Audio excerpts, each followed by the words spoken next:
Maka kata Yesus kepada ke-12 muridnya, apakah kamu tidak mau pergi juga? Nah, Yesus juga bisa begitu, saudaraku. Kenapa dia berkata begitu? Supaya nyata yang mana yang benar-benar bersungguh-sungguh. Sebab kalau yang bersungguh-sungguh itu, biarpun dikatakan begitu, maka kata Yesus kepada ke-12 muridnya, apakah kamu tidak mau pergi juga? Nah, jawab Simon Petrus kepadanya, Tuhan, kepada siapakah kami akan pergi? Perkataanmu adalah perkataan hidup yang kekal. Jadi yang pegangan dia sebagai yang terakhir bukan mujizat, bukan pertolongan, bukan yang lain-lain, tapi perkataanmu adalah perkataan hidup yang kekal. Ini harus sampai bisa, saudaraku, memandang ini. Pengiringan kita harus sampai bisa memandang ini. Karena Bapa menarik orang kalau sampai kepada hidup kekekalan adalah pengajaran. Mulai dari kita menanggalkan hidup lama, hari-hari dibaharui, karakter yang dibaharui, dibentuk melebihi dari cara orang Farisi. Dan nanti saudara-saudaraku, kita ini sampai tidak akan berantam kalau baju kita diambil. Ke sana juga nanti semuanya, saudaraku.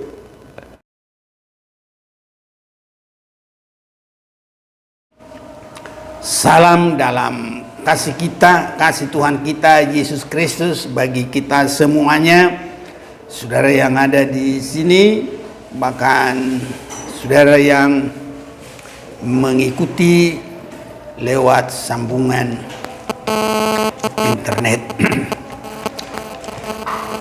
Kita akan membaca kembali ulang di dalam Matius pasal yang ke-5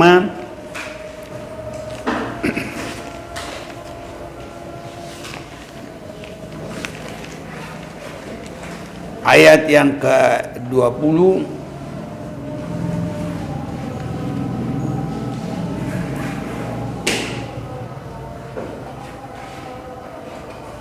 ayat yang ke-20 saya bacakan bagi kita. Maka aku berkata kepadamu, jika hidup keagamaanmu tidak lebih benar daripada hidup keagamaan ahli-ahli Taurat dan orang-orang Farisi, sesungguhnya kamu tidak akan masuk ke dalam kerajaan surga. Bersama kita baca 1, 2, 3. Maka aku berkata kepadamu, jika hidup keagamaanmu tidak lebih benar daripada hidup keagamaan ahli-ahli Taurat dan orang-orang Farisi, sesungguhnya kamu tidak akan masuk ke dalam kerajaan surga.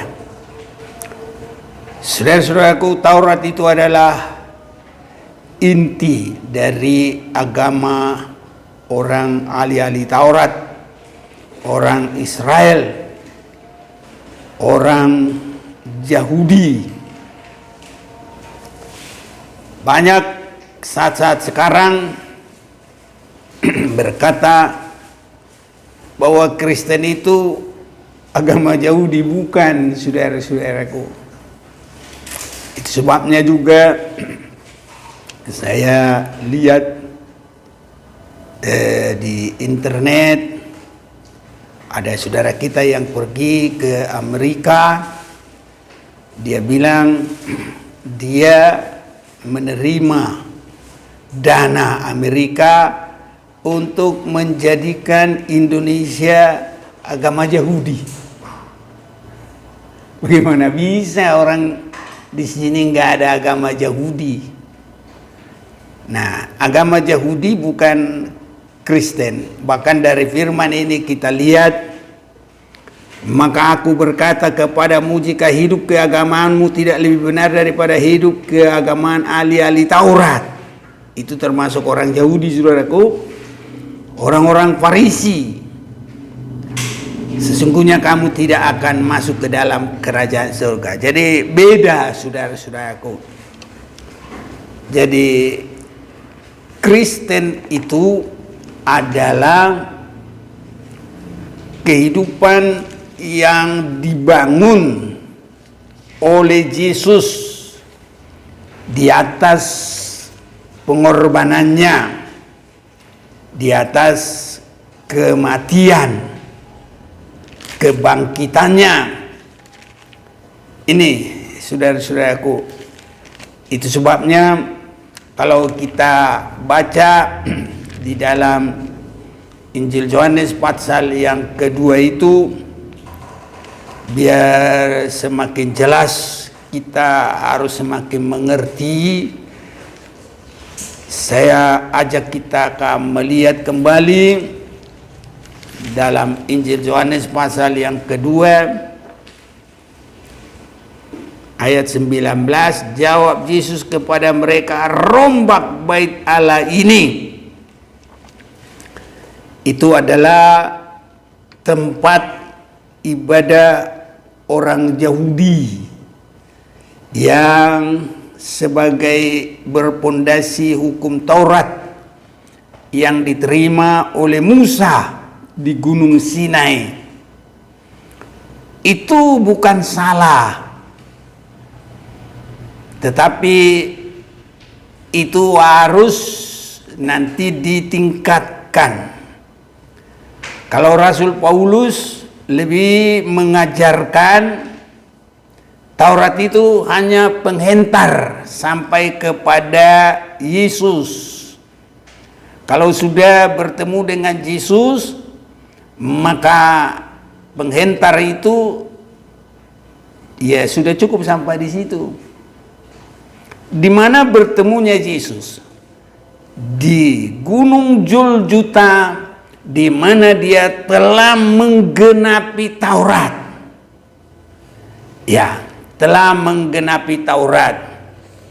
Itu sebabnya Yesus menerangkan dia datang bukan untuk merombak hukum Taurat, tetapi dia datang adalah untuk menggenapinya.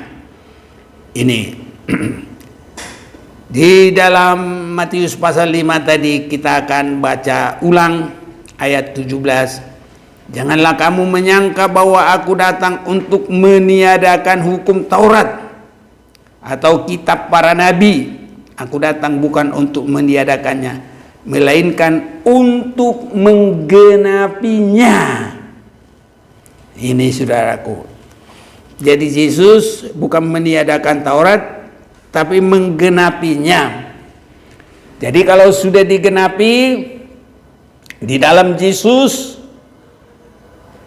itu berakhir penuntun itu.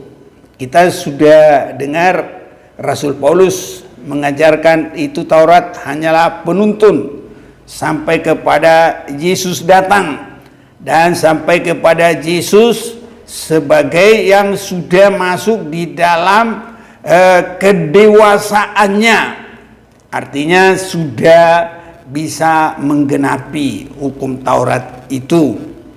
Disitulah dia digenapi. Dan kalau Yesus berkata, aku akan bangun 3 hari, itu adalah kematian Yesus. Dan kita tahu Jumat Agung, Sabtu dan Minggu.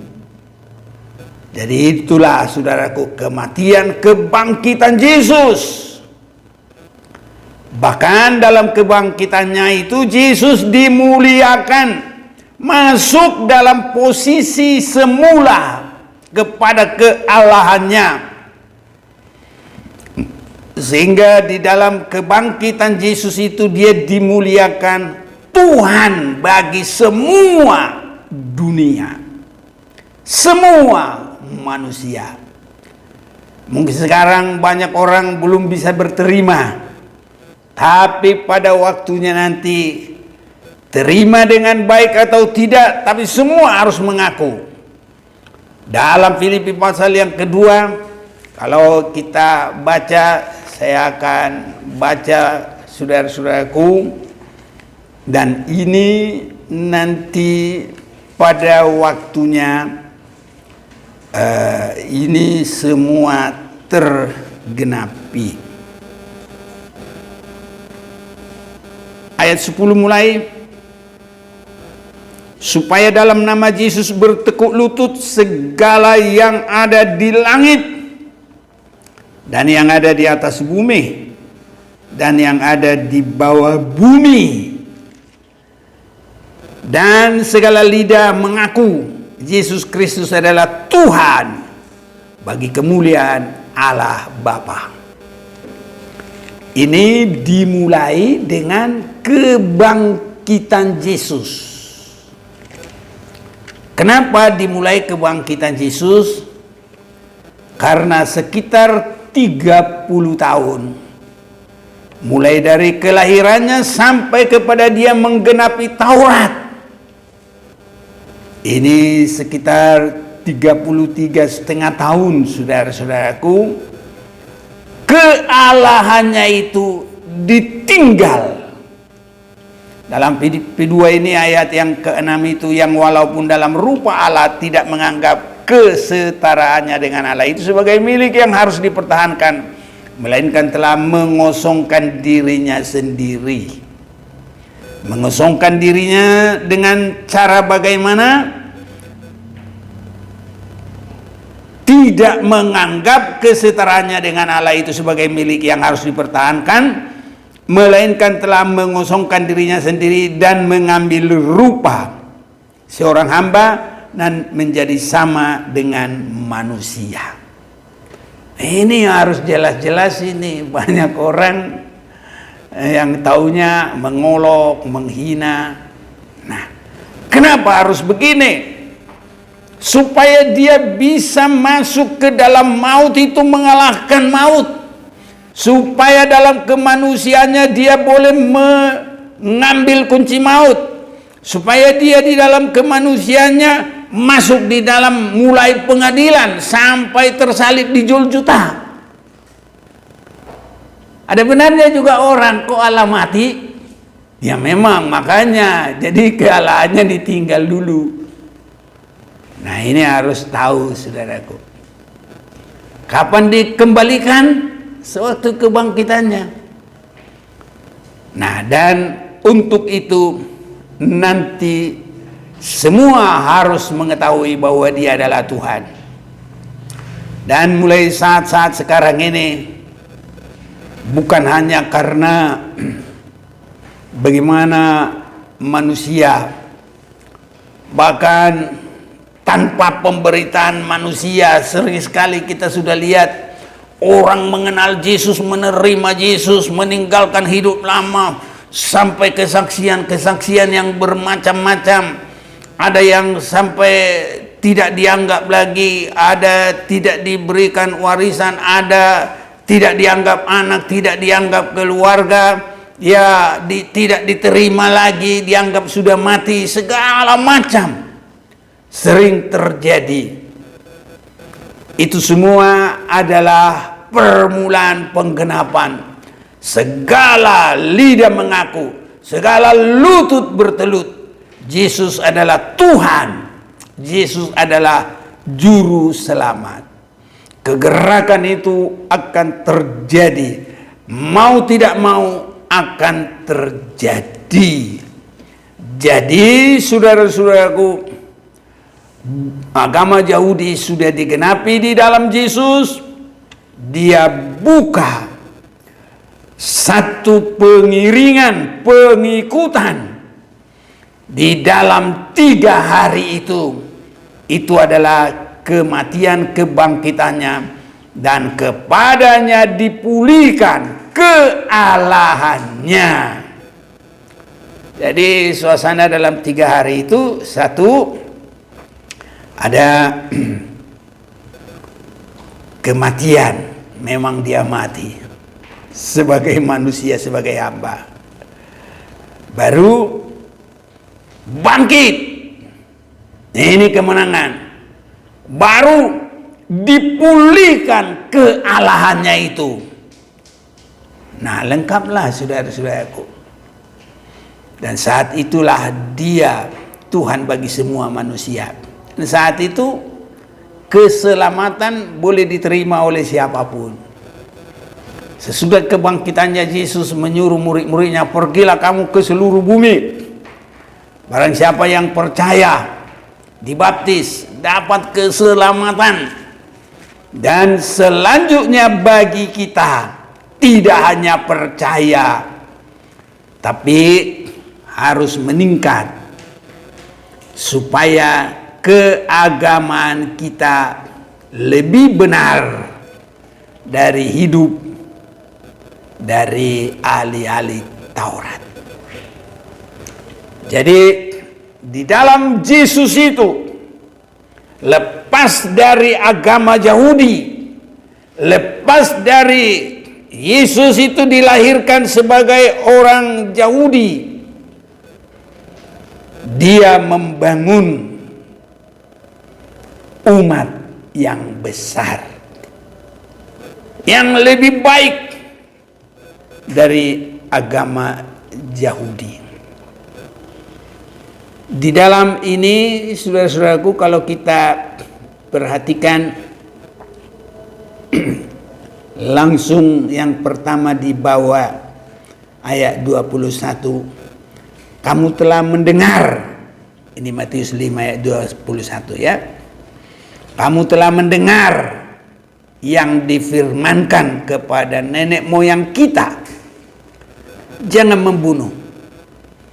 Siapa yang membunuh harus dihukum.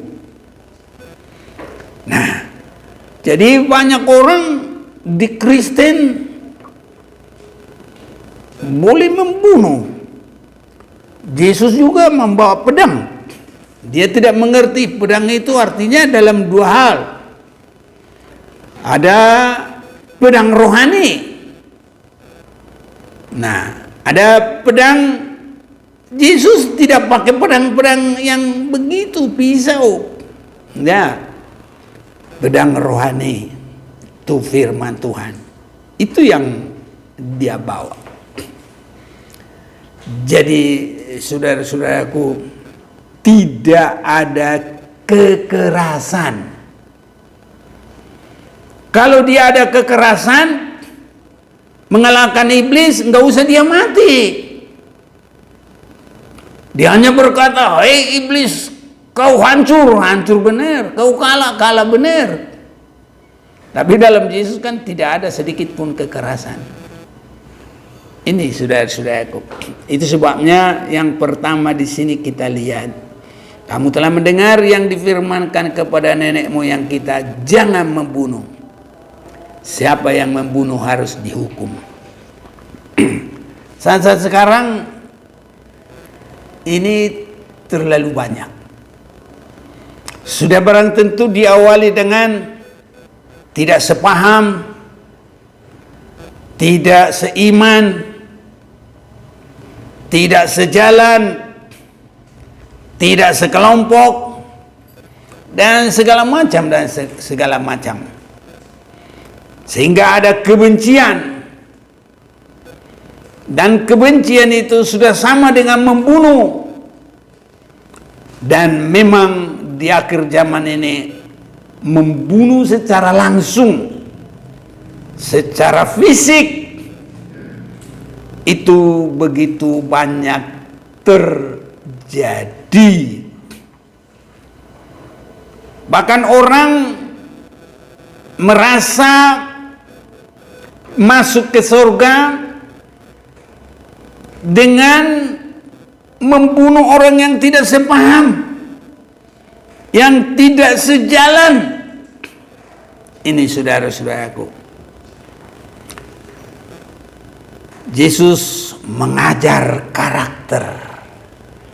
Tidak ada kekerasan, tidak ada kebencian, tidak ada membunuh, tidak ada kemarahan. Ya, ini saudara-saudaraku. Tadi langsung ayat 22 lagi, tetapi aku berkata kepadamu, setiap orang yang marah terhadap saudaranya harus dihukum. Saudara-saudaraku, Tuhan mau membentuk bangunan di atas pondasi 3 hari itu, harus sampai tidak ada kemarahan. Biar Tuhan tolong kita. Ini saudara-saudaraku, dan saya yakin Tuhan tidak pernah gagal. Dia bisa mengerjakan itu dalam kita, kalau kita hari demi hari semakin pasrah kepada Tuhan lewat pengajaran firman-Nya. Sebabnya orang yang datang kepada Bapa itu harus siap masuk lewat pengajaran dari Bapa. Ini saudara-saudaraku, dalam Yohanes pasal yang ke-6 sering kita sudah membaca firman Tuhan ini, bahwa Tuhan menolong, memberkati, dan yang datang kepadanya itu dia menerima pengajaran firman Tuhan. Saya baca panjang dulu Yohanes 6 ayat 38 mulai 37. Semua yang diberikan Bapa kepadaku akan datang kepadaku. Kiranya kita ada di dalamnya. Dan barang siapa datang kepadaku, ia tidak akan kubuang. Sebab aku telah turun dari surga bukan untuk melakukan kehendakku, tapi untuk melakukan kehendak Dia yang telah mengutus aku. Dan inilah kehendak Dia yang telah mengutus aku, yaitu supaya dari semua yang telah diberikannya kepada aku jangan ada yang hilang, tapi supaya kubangkitkan pada akhir zaman. Sebab inilah kehendak Bapakku, yaitu supaya setiap orang yang melihat Anak dan yang percaya kepadanya beroleh hidup yang kekal, dan supaya aku membangkitkannya pada akhir zaman. Jadi ini melihat Yesus sampai di dalam kematian dan kebangkitannya, dan Dia dimuliakan Tuhan semua manusia, dan kita terima untuk kita ikuti, saudaraku. 41. Maka bersungut-sungutlah orang Yahudi. Nah, ini makanya orang Yahudi itu bukan Kristen, saudaraku, justru yang selalu menentang Dia. Maka bersungut-sungutlah orang Yahudi tentang Dia, karena Ia telah mengatakan, akulah roti yang telah turun dari surga. Kata mereka, bukankah Ia ini Yesus anak Yusuf yang ibu bapanya kita kenal? Bagaimana Ia dapat berkata, aku telah turun dari surga? Nah, ini mereka tidak mengerti. Yesus itu adalah firman yang menjadi manusia. Di dalam kelahirannya melalui perawan namanya Maria. Tapi bagi orang Israel, jasmaninya yang dia tahu, rohaninya dia tidak tahu. Saudaraku, kita harus semakin mengerti hal yang rohani. Jasmani itu menubuatkan, dan nyatanya di dalam rohani. Kita bukan orang Israel jasmani, tidak, bukan Yahudi, bukan. Tapi di dalam penerima anugerah dan berkat, kita bagaikan Israel, sehingga kita disebut Israel secara rohani yang menerima berkat dan anugerah dibangun oleh Tuhan. Ayat 43, jawab Yesus kepada mereka, jangan kamu bersungut-sungut, tidak ada seorang pun yang dapat datang kepadaku jikalau ia tidak ditarik oleh Bapa yang mengutus aku, dan ia akan kubangkitkan pada akhir zaman. Ada tertulis dalam kitab nabi-nabi, dan mereka semua akan diajar oleh Allah. Dan setiap orang yang telah mendengar dan menerima pengajaran dari Bapa datang kepadaku. Jadi cara datang kepada Bapa itu di akhir zaman ini menerima dan melakukan pengajaran. Biar Tuhan tolong kita, saudara-saudaraku. Jadi datang kepada Bapa di akhir zaman ini ada banyak karena rame-rame. Ada banyak karena mujizat. Itu semua bagus dan itu ada waktunya. Tapi kalau untuk yang paling akhir dan yang paling inti dan yang paling jelas adalah menerima pengajaran langsung dari Bapa. Itu datang kepada Bapa. Hal ini tidak berarti bahwa ada orang yang telah melihat Bapa. Hanya dia yang datang dari Allah. Dialah yang telah melihat Bapa. Aku berkata kepadamu, sesungguhnya barang siapa percaya dan ia mempunyai hidup yang kekal. Ini saudara-saudaraku. Jadi cara datang kepada Bapa itu adalah menerima pengajaran. Pengajaran untuk apa? Untuk masuk dalam perombakan baru yang berpondasi di dalam kematian, kebangkitan Yesus Kristus. Harus ini boleh terjadi, saudaraku, sehingga itu namanya ditarik oleh pengajaran, ditarik oleh firman. Ini sangat susah orang tertarik kepada firman. Orang yang beribadah di bumi ini kalau tertarik karena mujizat terlalu banyak. Kalau ada seorang berkarunia mujizat, karena semua karunia itu belum lenyap sampai Tuhan datang. Cuma kitanya ini harus mengerti yang mana paling utama. Ada karunia mujizat, kita tidak menyangkal itu. Kita tidak menyangkal itu. Dan cara-cara mujizat itu banyak sekali.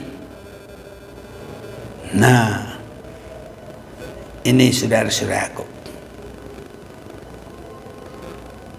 Jadi kalau kita memperhatikan yang kalau Yesus mengadakan mujizat itu gampang sekali orang datang. Dan kalau istilah sekarang bahasanya itu langsung viral, saudaraku. Mana-mana viral. Orang berduyun-duyun datang. Nah, itu sudah bagus. Tapi Yesus belum puas dengan datangnya orang yang begitu. Karena kalau berdasarkan itu, Ada kalanya orang berterima kasih pulang. Ada kalanya sudah lama sembuh, nggak ingat lagi dia pernah sakit. Yang menyembuhkan juga lupa. Ini saudara-saudaraku.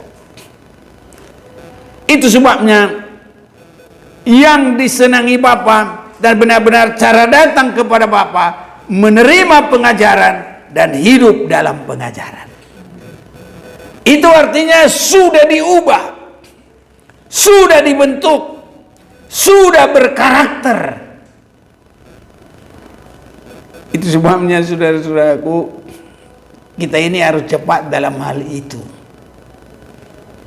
Karena ada tukang besi berkata begini, kalau kita nggak mengikuti dan cepat ada di dalamnya, tukang besi berkata begini, habis arang tak bisa melanjutkan. Besi tidak dibentuk. Bahasa dulu, besi tidak lumat, tidak binasa, tidak dibentuk. Arangnya habis. Nanti kalau kita dengarkan firman terus udah banyak, nggak tahu lagi dari mana nanti datangnya.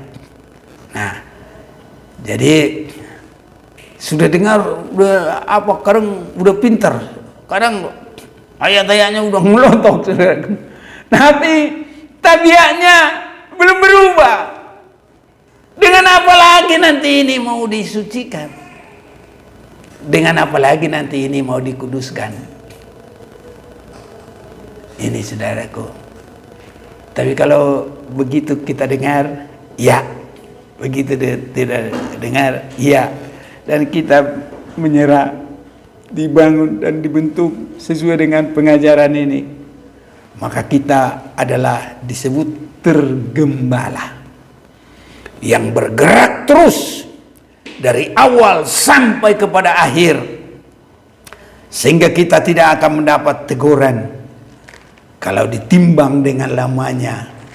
Kamu sudah jadi guru pengajar karena sudah memiliki teladan hidup, kesaksian hidup. Tapi yang sesungguhnya kamu hanya masih kanak-kanak rohani. Itu dalam Ibrani pasal yang ke-6, pasal 5, mulai ayat yang ke-11. Tentang hal itu banyak yang harus kami katakan, tapi yang sukar untuk dijelaskan. Karena kamu telah lamban dalam hal mendengarkan. Sebab sekalipun kamu ditinjau dari sudut waktu, sudah seharusnya menjadi pengajar, kamu masih perlu diajarkan asas-asas pokok dari pernyataan Allah. Jadi nggak ada perkembangan hidup, selalu seperti dimulai lagi, selalu seperti dimulai lagi. Saya lihat saudaraku dalam hidup ini, orang yang berkembang dalam firman itu berkembang juga di dalam berkat-berkatnya, karena Tuhan tidak pernah bohong. Setiap kita melakukan firman Tuhan pasti ada berkatnya. Seperti di dalam Ulangan pasal yang ke 27 apa 28 itu mengenai berkat. Itu selalu ada saudaraku. Saya rindu itu ada, baik dalam kemajuan rohani kita, baik dalam kemajuan jasmani. Tapi saya ingat lagi firman apa yang kita dengar, seperti Tuhan yang memilih orang-orang yang bekerja itu. Kita ini enggak boleh bersungut-sungut, walaupun kita yang pertama sekali. Kita pikir kita yang duluan dapat gaji, kita pikir kita yang lebih banyak, tahu-tahu dikasih sama. Nah, ini Tuhan mengajar saudaraku biar semuanya setia. Ini saudara-saudaraku yang kekasih. Jadi di sini semua harus begitu saudaraku. Sekalipun kamu ditinjau dari sudut waktu, sudah seharusnya menjadi pengajar, kamu masih perlu lagi diajarkan asas-asas pokok dari pernyataan Allah. dan kamu masih memerlukan susu bukan makanan keras. Sebab barang siapa masih memerlukan susu, ia tidak memahami ajaran tentang kebenaran, sebab ia adalah anak kecil. Jadi ajaran tentang kebenaran harus itu yang menarik kita, harus itu yang menjadi kesukaan kita. Dan ini memang tidak senang, saudaraku, karena ini merombak sampai rasanya dirogoh hati ini. Karena kalau kita disakiti juga harus mengampuni, saudaraku. Seperti Yesus berdoa, Bapa, ampunilah mereka. Kita kalau disakiti kadang masih sakit hati. Kalau kita disakiti kadang masih bersungut-sungut. Kalau kita disakiti kadang kita masih mau menjauhkan diri, nggak suka lihat dia, segala macam, saudara-saudaraku. Itu sebabnya sampai kepada pembunuhan dari kebencian tadi. Ya, Matius pasal 5 ayat 21 tadi. Tetapi makanan keras, ini sekarang Ibrani 5:14, tapi makanan keras adalah untuk orang-orang dewasa. Nah, ini saudaraku.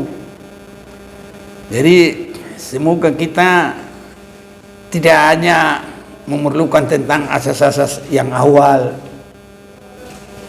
Memang enak, saudaraku, janji-janji, janji ditolong, janji disembuhkan, janji diberkati, itu semuanya.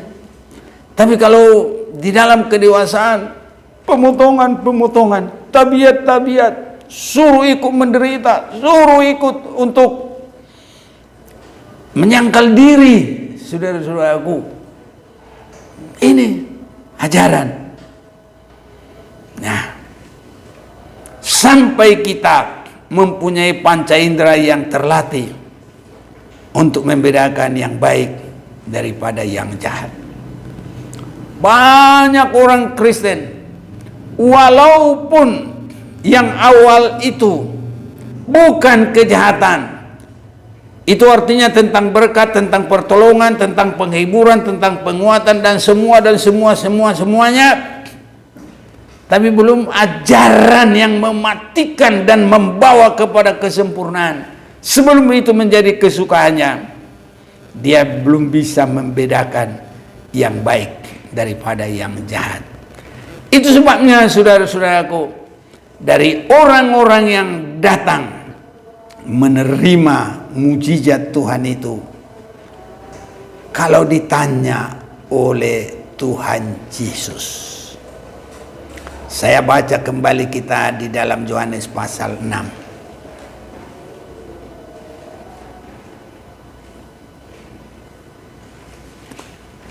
Yohanes pasal yang ke-6, mulai ayat yang ke-65.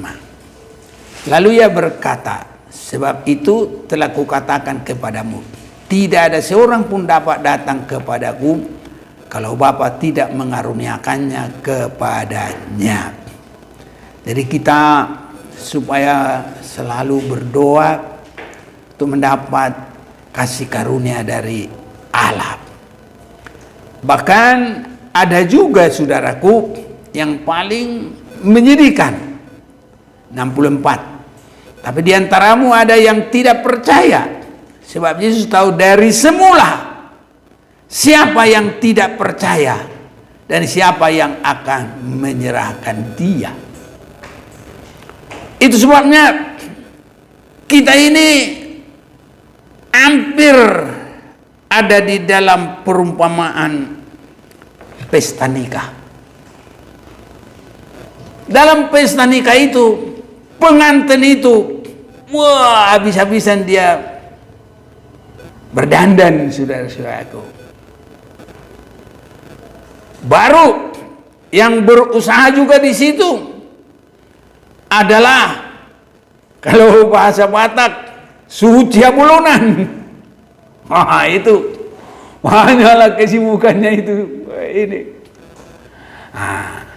Ada juga sebagai rantingnya itu Tapi yang paling ini juga panoropi. Tahu panoropi? Hanya yang merah-merah kan. Datang cuma makan. Habis itu pulang. Ngasih tupak juga enggak, saudaraku. Ada. Jadi dalam gereja juga ada begitu, dalam pelayanan juga begitu. Enggak ada yang mau berbuat apa-apa.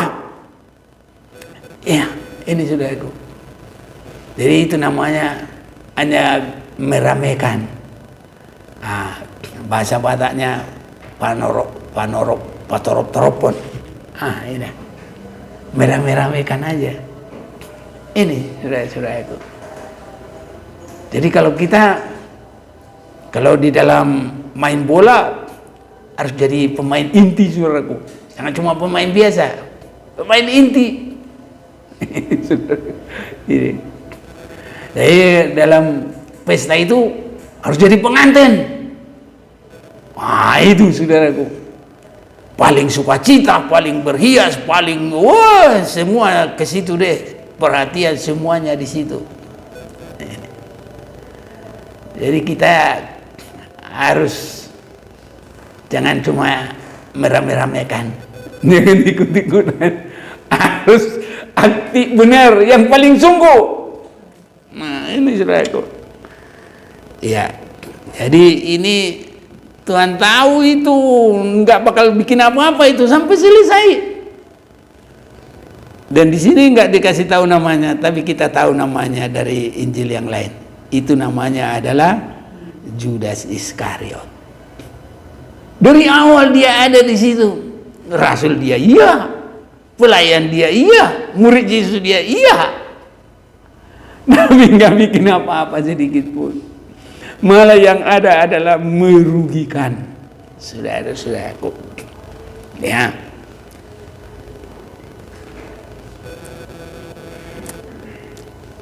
Ayat 66. Mulai dari waktu itu banyak murid-muridnya mengundurkan diri dan tidak lagi mengikut dia.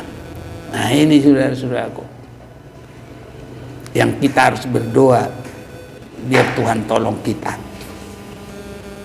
67. Maka kata Yesus kepada ke-12 muridnya, apakah kamu tidak mau pergi juga? Nah, Yesus juga bisa begitu, saudaraku. Kenapa dia berkata begitu? Supaya nyata yang mana yang benar-benar bersungguh-sungguh. Sebab kalau yang bersungguh-sungguh itu, biarpun dikatakan begitu, maka kata Yesus kepada ke-12 muridnya, apakah kamu tidak mau pergi juga? Nah, jawab Simon Petrus kepadanya, Tuhan, kepada siapakah kami akan pergi? Perkataanmu adalah perkataan hidup yang kekal.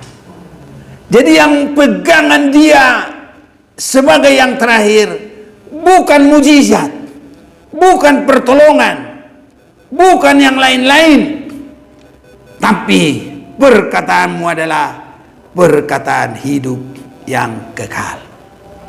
Ini harus sampai bisa, saudaraku, memandang ini. Pengiringan kita harus sampai bisa memandang ini. Karena Bapa menarik orang kalau sampai kepada hidup kekekalan adalah pengajaran. Mulai dari kita menanggalkan hidup lama, hari-hari dibaharui, karakter yang dibaharui, dibentuk melebihi dari cara orang Farisi.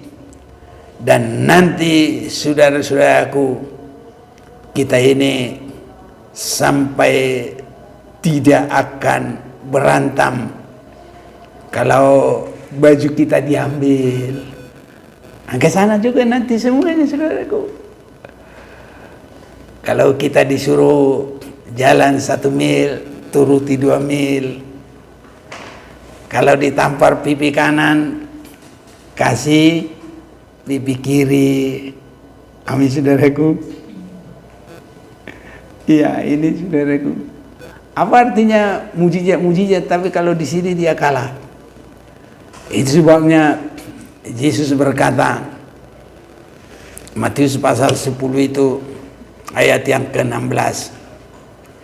Kalau saya semakin lihat itu, apa maksudnya? Yesus mau membangun kita dalam satu karakter yang melebihi dari ibadahnya orang Yahudi. Ini saudaraku, kiranya Tuhan tolong kita. Matius 10 ayat 16. Lihat, aku mengutus kamu seperti domba ke tengah-tengah serigala.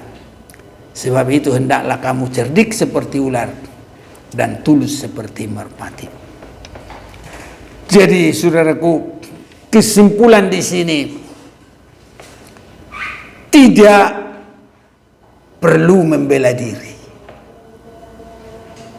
tidak perlu melawan, tidak perlu lari. Nah kalau begitu konyol dong. Bukan begitu saudaraku. Ini hanya Tuhan ingin membangun karakter kita. Kalau posisi kita sebagai domba, Yesus gembala yang baik menyerahkan nyawanya bagi domba-dombanya. Ini saudaraku, bukan berarti dibiarkan begitu saja, enggak. Dulu saya perhatikan ini, masih konyol dong. Nah rupanya bukan begitu. Kalau kita sudah dombanya Tuhan, dijaga, dipelihara, tidak dibiarkan. Pencuri datang untuk mencuri dan membinasakan, tapi aku datang menjaga, memberkati dombanya Tuhan sampai berkelimpahan. Dan yang berkelimpahan itu bukan karena banyak duitnya. Ya kalau itu ya kapan terjadi? Kaya, punya benua, Amerika atau Ameriki, atau Asia, Australia, Afrika, Antartika. Bukan begitu saudaraku. Tapi limpah berkat, berdiri di atas bulan, penebusan sepenuh. Haleluya. Ini saudaraku, ini luar biasa kekayaan surga. Berselubungkan matahari, kasih dari Bapa, bermahkotakan ke-12 bintang. Semua kealahan itu ada pada dia. Jadi dia bukan hanya ditarik oleh pengajaran Bapa, ditarik oleh penebusan Yesus, ditarik oleh pekerjaan Roh Kudus. Ada jabatannya tidak asal dari hati kita, tapi semua dari kegerakan Roh Kudus. Karena kalau orang melayani hanya dari dirinya bukan dari Roh Kudus, itu bukan tambah baik, tambah dosa. Itu dalam Yesaya pasal 30. Kita nggak sempat lagi mau baca, ya. Ini jadi kekayaan yang luar biasa, bermahkotakan 12 bintang. Ada karunia-karunia roh, dan ada juga buah-buahnya Roh Kudus. Wah, ini semua kekayaan surga, saudara-saudaraku. Dan itu bukan hanya bagi semua orang, tidak. Hanya bagi mereka yang bersungguh-sungguh, hanya yang ditarik oleh firman, hanya yang benar-benar mengasihi Bapa di surga. Jadi artinya di sini, kalau bagaikan domba di tengah-tengah serigala, hanya pasrah kepada Tuhan, yakin sungguh-sungguh, ya, karena Dia yang suruh kita. Domba di tengah-tengah serigala, sebenarnya itu hanya membangun karakter. Jangan khawatir, jangan takut, jangan bimbang. Tetap Yesus ada, karena domba itu sudah jaminan. Yesus memberi nyawanya bagi domba-dombanya. Itu sudah ada jaminan, saudara-saudaraku. Jadi jangan kita takut. Jadi kalau disuruh, kalau diambil bajumu, kasih jasmu, pengadilannya itu Tuhan. Tidak boleh salah-salahan. Kalau kita diam, ditampar pipi kiri. Oh ya, kalau ditampar lagi pipi kanan, Yesus lihat itu.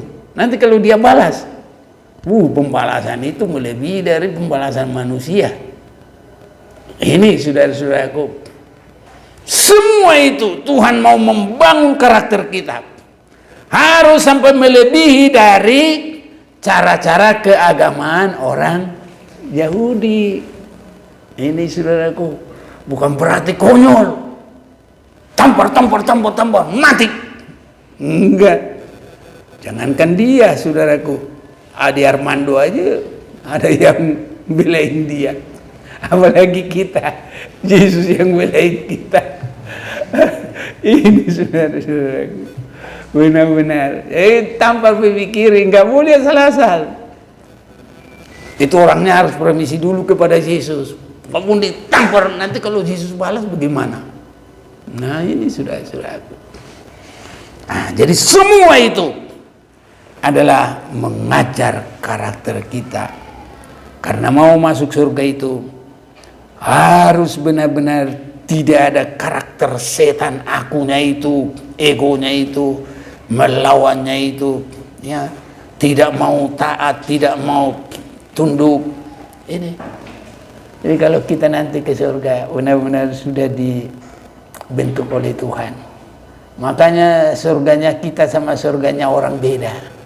Surganya orang adalah memuaskan nafsu, memuaskan keduniawian.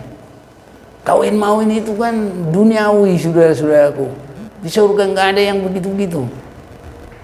Nah, karena di dalam Alkitab kita rohani itu nggak ada gender. Malaikat juga nggak ada gender. Makanya ada pengajaran jin kawin sama manusia. Nggak ada, saudara-saudaraku. Nggak bisa. Tuhan pasti menjaga kita. Tuhan menolong kita. Dan itu tidak akan terjadi. Mana ada setan bisa berbuat begitu? Dia roh. Nggak ada tubuhnya. Nah, jadi kalau dia bilang ada begitu, ya itu otaknya manusia itu. Kalau benar-benar sudah perasaannya yang dirasuk. Makanya dalam Alkitab dirasuk setan itu ada dirasuk. Nah, ini jadi seperti dia menyatu dirasuk.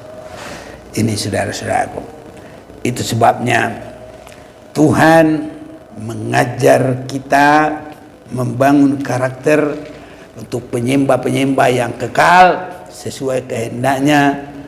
Ya, nanti kita akan bersama dengan Tuhan di tempat Allah ada bersama dengan manusia. Tuhan memberkati kita. Mari kita mau datang kepada Tuhan. Kuatkanlah oleh rohmu ya Tuhan. Kuatkanlah oleh rohmu ya Tuhan.